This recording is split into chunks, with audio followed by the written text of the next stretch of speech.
Hello friends, good evening. Welcome to my YouTube channel Gul study point. मैं हूँ गुलनशी इकबाल और आज की इस वीडियो में मैं आपको पोइट्री की third poem on his blindness की एक्सप्लेनेशन समझाऊंगी। जो हमारी पोएम है ऑन हिज ब्लाइंडनेस, इसको राइट किया है जॉन मिल्टन ने, जो अपनी 44 साल की उम्र में ही पूर्णतः अंधे हो चुके थे। चलिए अब शुरू करते हैं। इसके फर्स्ट स्टैंजा को देखते हैं। जैसे when I consider how my light is spent, here half my days in this dark world and white, and that one talent which is death to hide, lost with me useless। इसका अर्थ समझ लीजिए। when जब, I consider मुझे समझ आता है, how के कैसे, माई लाइट मेरी आंखों की रोशनी इज स्पेंट जा चुकी है।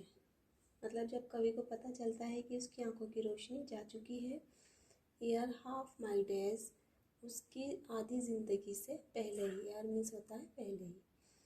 इन दिस डार्क वर्ल्ड, इस अंधकार रूपी संसार में, एंड वाइड और विशाल संसार में, एंड और that one talent which is death to hide, and that और वन टैलेंट उसके अंदर जो एक टैलेंट है, टैलेंट मीन्स हुनर, which is death to hide जो मृत्यु तक छिप गया है, लॉस्ट विद मी यूजलेस वो मेरे अंदर ही यूजलेस रह जाएगा। मतलब कवि कहता है कि उसके अंदर जो टैलेंट है पोइट्री को लिखने का, वो आप पोइट्री ब्लाइंड होने के बाद कैसे लिखेंगे, तो जो उनका टैलेंट है वो उनकी मृत्यु के साथ ही चला जाएगा।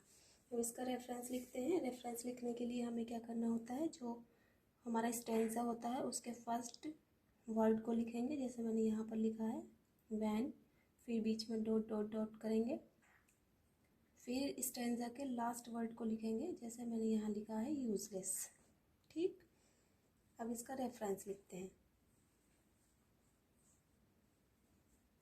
रेफरेंस लिखने के लिए जैसे मैंने अपनी पिछली पोएम में भी आपको रेफरेंस लिखना बताया है।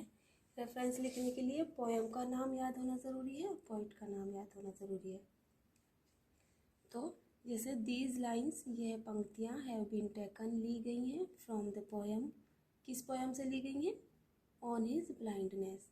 ऑन का ओ बड़ा बनाया, हिज का एच कैपिटल बनाया और ब्लाइंडनेस का बी।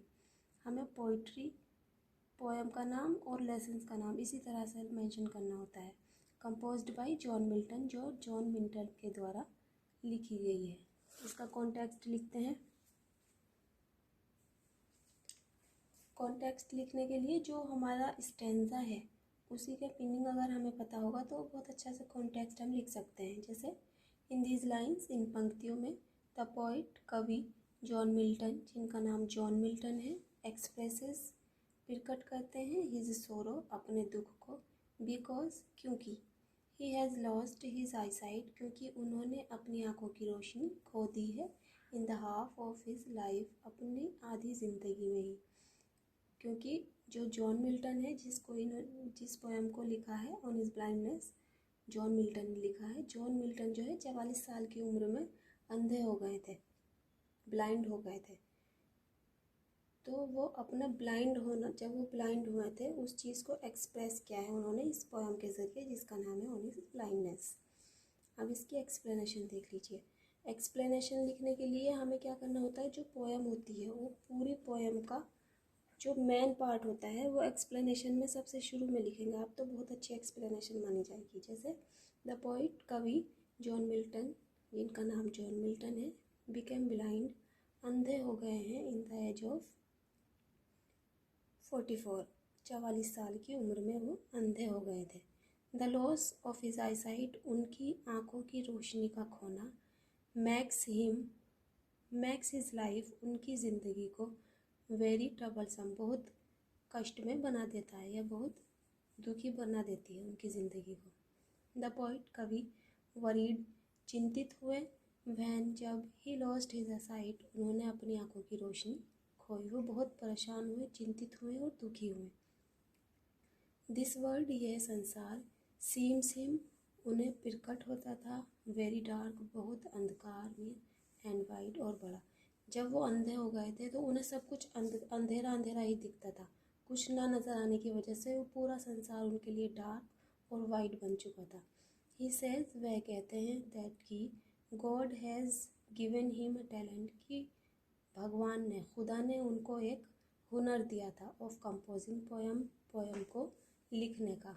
बट, किंतु, द पोइट, कवि, बिकम ब्लाइंड, किंतु कवि अंधे हो जाते हैं। उन्हें सबसे ज़्यादा दुख इसी चीज़ का होता है कि उनके अंदर जो टैलेंट था पोइट्री को राइट करने का, वो टैलेंट उनके साथ ही चला जाएगा। वो अपने टैलेंट को किस तरह से शो करेंगे, क्योंकि वो तो ब्लाइंड हो चुके हैं। सो इसलिए how he is able to serve god, so इसलिए वो कहते हैं कि हाउ ही इज़ एबल, कि वो एबल मीन्स योग्य हैं, टू सर्व गॉड, भगवान की सेवा करने के लिए, क्योंकि अपने टैलेंट से वो भगवान की सेवा करना चाहते थे। और वो अंधे होने की वजह से लिख ना पाने के कारण वो सोचते हैं कि वो भगवान की सेवा नहीं कर पाएंगे।